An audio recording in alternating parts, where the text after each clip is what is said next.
Paano maglagay ng call to action button sa iyong Facebook page? Yan ang ituturo ko sa iyo ngayon.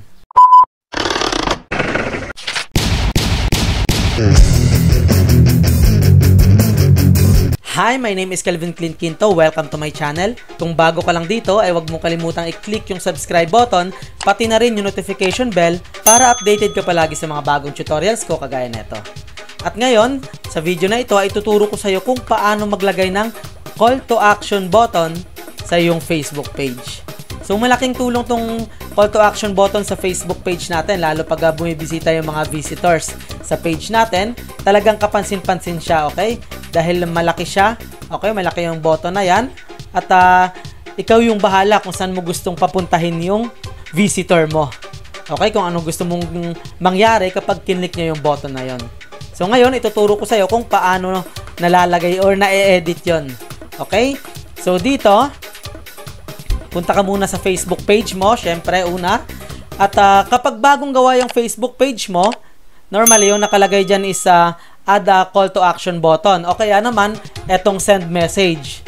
So kung gusto mong edit yan, click mo lang. Okay? Pero kung gusto mong send message button lang, yung nakalagay dyan, halimbawa gusto mong mag-message sa'yo yung mga visitor ng page mo, so pwede na yung send message button. Pero kung may mga gusto ka pang bagay na gawin or gusto silang pupuntahin sa website mo, okay, sa shop mo, magagawa mo dito yan. So halimbawa, andito ka na, click mo lang tong send message. Ayan, kasi pag admin ka, hindi naman mag-send message yan eh. Okay, so may lalabas na, eto, may magpa-pop up na window. So kailangan admin ka kapag nag-edit ka ng call to action button. So dito, may mga choices ka. Una-una, book with you. So maganda to kapag may mga services ka na ino-offer. Okay, so pwede mong piliin tong book now or yung get quote. Okay, kapag gusto mo naman i-contact kanila, click mo lang tong contact you at piliin mo tong contact us or send message or call now. Okay, sa call now, pag nilagay mo yan, then next, kailangan mo ilagay yung phone number mo. Okay, ano pa? Sign up, okay? Kung may website ka, gusto mo sila mag-sign up, pwede din yan. Send email, okay? Kung gusto mo mag-email sila, pag kinlik nila yung button na yan. At eto, WhatsApp button. Okay, kung gusto mo pag kinlik na yung button na yon, yung call to action button, ay magme-message sila directly sa WhatsApp mo. Okay? At dito naman, meron ding learn more about your business. Ito, pwede namang watch video kung gusto mo silang pupuntahin, halimbawa sa YouTube mo. Okay, sa YouTube channel mo. Sample natin. Click natin yan. The next.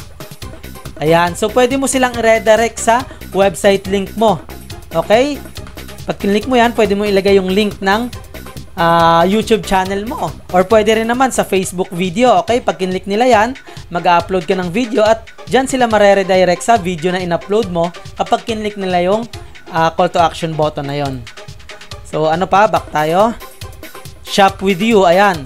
So, kung may online shop ka, may e-commerce store ka, pwede rin naman yan. Click mo yung shop now. Okay? Kung may buy gift card ka, see offers. Ayan, kung may mga in-offer ka, click mo lang yan. Then, ilagay mo kung ano yung offer mo. Okay? Download your app. Ayan, kung may mga mobile application ka, kung developer ka. At join your community.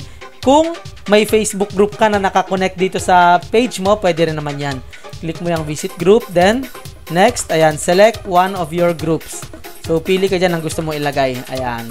Halimbawa, ito. Okay? So, hindi ko na i-connect yan. So, para sa akin kasi okay na yung message. Send message na to. So, balik natin. Ayan. So, eto siya. Dito siya. Okay, kung cellphone naman yung gamit nila, check natin yung view. Ayan. So, eto yung ibig ko sabihin. Okay, kapag mobile view, ganito yung itsura niya. So, makikita talaga nila yung call to action button dyan. Okay, so, ganyan kahalaga yung dapat maglagay ka ng call to action button sa Facebook page mo. So, hanggang dito na lang yung video na to. I hope na meron kang natutunan. Huwag mong kalimutan i-click yung subscribe button, pati na rin yung notification bell para wala kang mamiss sa mga bagong videos ko kagaya nito.